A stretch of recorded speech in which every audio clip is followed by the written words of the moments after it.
Nem toda dor no peito é infarto, mas não quer dizer que ela não seja grave por causa disso. E o caso de ontem foi um bom exemplo. Cheguei à noite para render o plantão e tinha uma paciente que tinha internado há pouco tempo com uma queixa de dor no peito e falta de ar. Ela disse que tinha acordado pela manhã com muita dor no peito, falta de ar, teve um quadro de desmaio, que a gente chama de síncope, e procurou a UPA. Na UPA, o primeiro eletro descreveu como supra-DVR e coletaram troponina, que veio positivo. O pessoal pensou em infarto com essa troponina positiva, com a dor no peito, e encaminhou para o hospital com urgência para fazer um cateterismo, para investigar, para poder melhorar essa dor, que provavelmente tinha uma artéria ocluída. Com o tempo é interessante que o médico consegue ver os padrões, né? A gente vê tanto caso parecido. Quando a gente olha um paciente, diz, esse paciente tem jeito de infarto, esse paciente não tem jeito de infarto, esse paciente tem jeito de infecção. E esse jeitinho que a gente começa a entender desses padrões que terminam se repetindo, aconteceu quando eu recebi o plantão. Eu disse, rapaz, esse paciente não está com cara de infarto. Chamava a atenção que ela estava muito cansada, precisando de muito oxigênio para poder manter aquela respiração. Além disso, uma frequência cardíaca muito alta, 130, 140. Um infarto pode ter isso? Pode, mas não é tanto o caso do infarto. Geralmente é um pouquinho diferente. Quando fui examinar, a ausculta dela respiratória estava muito limpa. Um infarto, geralmente, assim começa a falhar, começa a acumular líquido no pulmão. E é uma ausculta que chama mais atenção de congestão. O raio-x dela também não mostrava uma congestão importante. Tinha alguma coisa ali diferente. E aí a gente foi avaliando aos poucos. Revendo o eletro, ela tinha aquela alteração no AVR, mas ela tinha uma outra alteração, isso aí para o pessoal da área médica vai entender um pouquinho mais, que é um S1Q3T3, uma alteração sugestiva de tromboembolismo pulmonar, a trombose pulmonar, que foi a suspeita para essa paciente.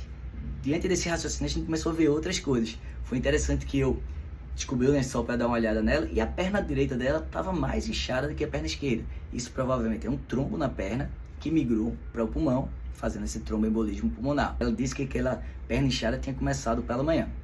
E assim a gente progrediu a investigação.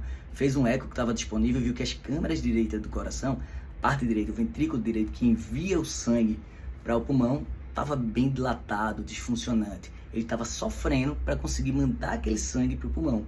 E por isso a troponina estava aumentada, num contexto que não era do infarto, mas sim de um TEP, tromboembolismo pulmonar, que a gente chama de TEP. Progredimos a investigação, levamos ela para a angiotomografia. E a tomografia, que vocês podem ver aí, você vê aquela parte branca, a artéria, aquela parte mais clara, o contraste na artéria pulmonar. E ela tem algumas falhas, alguns pontos pretos, que é justamente o trombo. Então, confirmado o diagnóstico, a gente retorna essa paciente para vermelho.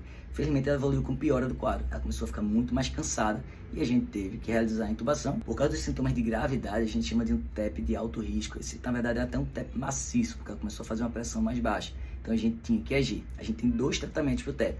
Um, a gente deixa o paciente anticoagulado e deixa o corpo se destruindo o trombo. O outro, a gente faz um fibrinolítico, que é um medicamento que vai destruir aquele trombo. Qual é a vantagem de um ou outro? O fibrinolítico ele é mais ativo no tratamento, mas ele também aumenta o risco de sangramento. Exemplo, um AVC hemorrágico. Então a gente usa para aqueles casos mais graves, que foi o dela. A gente fez o fibrinolítico e a paciente começou a mostrar sinais de melhora durante a noite. Esse é mais um quadro que mostra que dor no peito nem sempre é infarto, mas pode ser grave. Mas a gente também consegue resolver. Tive um momento difícil ontem que antes, quando estava fazendo diagnóstico, ela perguntou se eu tinha feito esse diagnóstico, tinha confirmado, né, na tomografia, confirmei, ela perguntou se ia sair dessa. E acredito sim, ela vai sair. É uma luta pra gente, é uma luta pra paciente, mas acredito que vai dar certo. Eu sou Romeu Falcão, sou cardiologista, posto dicas diárias de cardiologia e posto algumas histórias do dia a dia. Me segue para mais conteúdo como esse. Sim, mandar um salve para os doutorandos que acompanharam toda essa saga, ajudaram bastante, pediram, doutor, vai lembrar da gente? Tô lembrado. Um salve para os doutorandos.